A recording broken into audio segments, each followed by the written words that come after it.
Hi there, it's Mackenzie with WTI.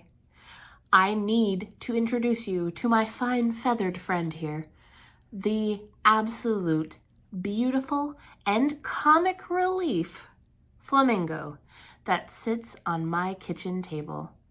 Now, I am completely obsessed with this particular conversation piece. It is basically the first thing you see when you walk in my house, into the door of my house. I love this so much because it just makes me smile.